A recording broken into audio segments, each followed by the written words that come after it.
इनसे बहराइच मुद्दे पे बात करना चाहूँगी। बहराइच मुद्दा इसलिए मैं बात करने जा रही हूँ सर क्योंकि 13 तारीख को ये घटना घटती है और 13 तारीख से लेकर अब तक रोज कुछ ना कुछ नया मुद्दा उससे जुड़ जाता है। परत दर परत कुछ ना कुछ नई चीज़ें आती रहती हैं। आपको क्या लगता है कि एक धार्मिक शोभा यात्रा निकाली जाती है, उस दरमियान ऐसे गीतों का डीजे पर बजना जो भड़काऊ हो, जो अश्लील हो, वो किस हद तक सही है? देखिए, मैंने कई बार अपनी बातों में एक बात कही कि बहुत हो गया है, कब तक हम अपने बच्चों की लाशों को कंधे पर उठाएंगे। इस दर्द को अगर कोई समझना चाहता है तो मैं वही समझ सकता है। पहली बात तो यहाँ पे आके आपके माइक के माध्यम से भाषण बहुत लोग देते हैं, बहुत लोग आके बड़ी बड़ी बातें कर सकते हैं, लेकिन हकीकत यह है उस माँ से पूछो जिसका बच्चा गया है। और दंगों में होता यह है कि कभी हमने देखा कि किसी नेता का बच्चा मरा हो, कोई नेता मर रहा हो, नहीं। बड़ी बात है। उसमें जो गरीब परिवार के बच्चे होंगे जिन्हें कुछ जानकारी नहीं होगी, उनके अंदर ऐसी हिंदुइज्म के लिए इतना भड़का दिया जाएगा, उनको इतना कर दिया जाएगा तुम्हारा अस्तित्व खतरे में ये है, उन्हें गुमराह कर दिया जाएगा कि वो जाके वहाँ पे गलत हरकत कर देते। आपको लगता है गोपाल मिश्रा को भी गुमराह ही किया गया था? बहुत गोपाल मिश्रा नहीं, मुझे याद है मैं 2022 में उत्तर प्रदेश के अंदर घूम रहा था तो वहाँ पे कई ऐसे राजपूत समाज के बच्चे मिले थे मुझे जो कह रहे कि मोदी जी ने ही कश्मीर को भारत में जोड़ा है। अच्छा, इस तरह के भी बच्चे मुझे मिले। 2022 की बात है, ये अपना बुलंदशहर से आगे की तरफ सियाने की तरफ जाते हैं, वहाँ पे बहुत सारे ऐसे बच्चे मिले जो कह रहे कश्मीर कभी भारत का था ही नहीं, वो तो मोदी जी 2014 में कश्मीर को भारत में लाए।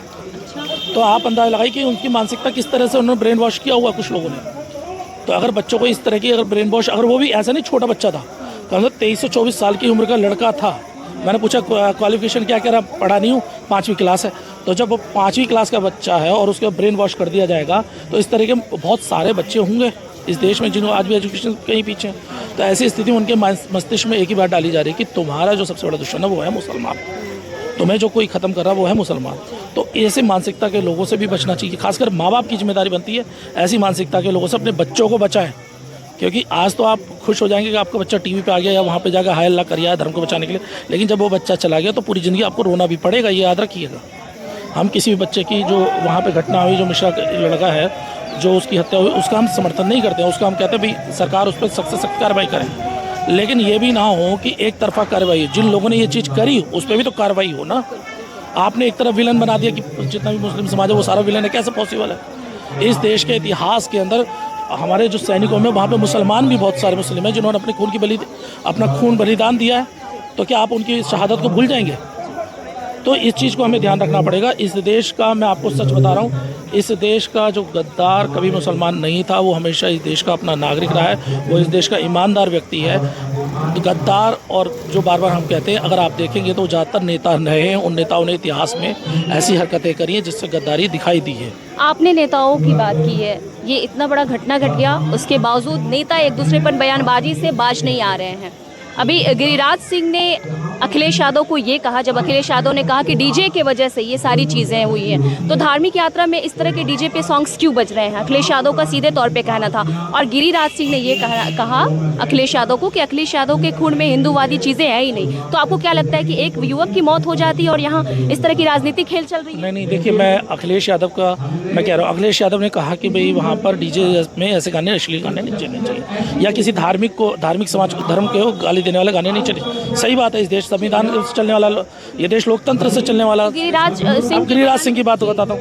गिरिराज सिंह का बच्चा क्या उस आंदोलन में है?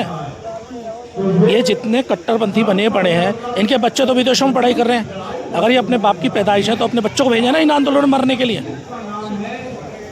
अगर मरने का इतनी ज़्यादा बच्चों को भड़काने का अगर इन्हें इतना शौक है, अपने बच्चों को भेज दें। क्यों नहीं भेजते?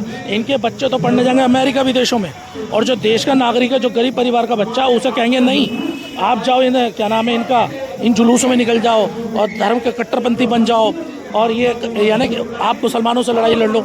अरे अगर आप इतने ईमानदार हो तो आप अपने बच्चों को भेजिए, पता लग जाएगा। यानी आपके बच्चे तो आराम से शाही जीवन जिएंगे और गरीबों के बच्चे मरने के लिए आप इन आंदोलन ऐसे उसमें भेजेंगे।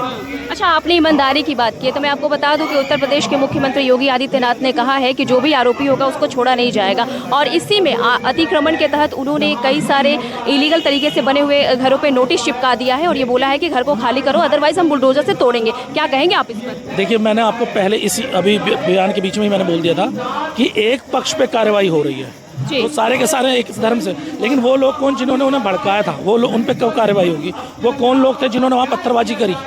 आखिर मुद्दा तो यहीं से शुरू होता है कि भाई, पत्थरबाजी। कौन उन पे क्यों नहीं कार्रवाई की जा रही? जब एक सूबे का मुख्यमंत्री ये कहता मैं हिंदू था, हिंदू मरूंगा, यही कहा ना उसने, कहा यहाँ कब्रिस्तान चाहिए या आपको मंदिर चाहिए? तो जो खुद ही धर्म की बात करके लड़ाई लड़ रहा हो, जो एक विशेष समुदाय का प्रतिनिधित्व करने की बात कर रहा हो, वो देश के समाज को न्याय दिला देगा? वो तो अपनी जाति अपने धर्म के लोगों की बात कर रहा है ना। इस देश का सिर्फ एक हिंदू ही, जो बार बार बात करते हैं, हिंदू ही इस देश का नागरिक नहीं। इस देश का मुस्लिम भी उतना ही बराबर का नागरिक जितना हिंदू है, उतना ही सिख है जितना हिंदू है, उतना ही ईसाई भी है जितना हिंदू है। लेकिन क्या होता है कि जब बात आती है मुसलमानों को तो उन्हें आतंकवादी बता देते हैं, जब सिखों की बात आती है उन्हें खालिस्तानी बता देते हैं, जब आदिवासियों की बात आती है उन्हें नक्सलवादी बता देते हैं, और अब दलितों के लिए भी एक नया शब्द आ गया इनका, अर्बन नक्सलवादी बता देते हैं। जी जी। तो मतलब सिर्फ 3% जो लोग, 3 से जो 10% के आसपास लोग हैं वो राष्ट्रवादी हैं। बाकी इस देश में बाकी सारे के सारे आतंकवादी, खालिस्तानी, उग्रवादी सब हो। ये भी बात मानसिकता है ना। तो हमें समझना होगा हमारे सुख दुख में कौन हमारे साथ है। और खासकर दलित समाज से मैं एक अपील बार बार करता हूँ, जो मेरा खुद का समाज है, मैं अपने समाज से बार बार एक अपील ये करता हूँ कि भाई देखिए, आप लोगों को भी अब ये समझना पड़ेगा, अगर मुसलमान या अगर ईमानदारी के साथ 4 बार उत्तर प्रदेश की सीएम मुख्यमंत्री बहन जी को बना सकता है, तो क्या दिल्ली का सीएम एक मुस्लिम नहीं बन सकता? ये सवाल बनता है क्यों नहीं? क्योंकि अगर दिल्ली का 13% मुसलमान, और मैं सिर्फ एक जाति की बात कर रहा हूँ, जाटव समाज, वो 12% है, 13 और 12 25%। तो 25, और यहाँ पे सरकार कितने बनती है? 50 से 60% पे। तो जब 25% होने के बावजूद 3% वाला हर बार मुख्यमंत्री बन सकता है, तो 25% होने के बावजूद ही तुम्हारा अपना मुख्यमंत्री नहीं बन सकता? भाई मुसलमानों ने तो अपनी ईमानदारी दिखा दी, दलितों के साथ 4 बार मुख्यमंत्री बहन जी को बना दिया। आप दिल्ली का सीएम एक मुस्लिम समाज को बना दो, इसी से तो भाईचारा आपस में प्रेम बढ़ेगा ना। लेकिन आपको उन्हें भी प्रतिनिधित्व देना पड़ेगा, जो बार बार मैं बात कर रहा हूँ, आपको उनको भी बराबर का प्रतिनिधित्व देना पड़ेगा, तभी ऐसी चीज़ों से बचाव होगा। मतलब कहीं ऐसा नहीं लगता है कि ये धार्मिक उन्माद कम राजनीतिक उन्माद ज़्यादा हो गया? ये देखिए, ये तो क्लियर होता है कि 10 सीटों बाई इलेक्शन है, 37 सीट लोकसभा सीटों पर भी हारी है भारतीय जनता पार्टी। तो उत्तर प्रदेश में योगी की और मोदी की जो है साख वो लग गई प्रतिष्ठा पे। अगर ये 10 सीटें भी हार गए तो कहानी ख़त्म। क्योंकि जो लोग ये कह रहे हैं मोदी के बाद योगी, लेकिन अगर वो हार गया तो फिर कौन पूछेगा योगी? मतलब आपका सीधे तौर पे यही कहना है कि उत्तर प्रदेश का उपचुनाव होने वाला है और इसी वजह से ये घटनाएं घटित हो रही हैं? जी, मैं तो इसी बात को हम कह रहे हैं, क्योंकि लेकिन अब यही सवाल हम बार बार अपने लोगों से कह रहे हैं कि भाई वो लोग अपनी सियासत के लिए अपनी तैयारी कर रहे हैं, तो आपको भी भाईचारा सौहार्द के साथ आपको जुड़ना पड़ेगा। तो अगर आप भाईचारा सौहार्द के साथ एक दूसरे के साथ जुड़ेंगे तभी बदलाव आएगा, अन्यथा आप सोचते रहे। देखिए, दलितों ने एक लंबे समय तक ये दर्श झेला है, और आने वाले समय में लंबे समय तक मुसलमान भी इस दर्श को झेलेगा। अगर आप नहीं सुधरे तो जो बात वो कहते हैं बटोगे तो कटोगे, तो वो कहानी यहाँ भी देश में होगी। अगर दलित मुस्लिम एक नहीं हुआ तो ये स्थिति यहाँ पे बनेगी। जैसे पहले दलितों को 2 दर्जे का नागरिक बनाया गया था एक समय में, संविधान के बाद उनकी स्थिति सुधरी, लेकिन अब वही काम मुसलमानों के साथ हो रहा है। उन्हें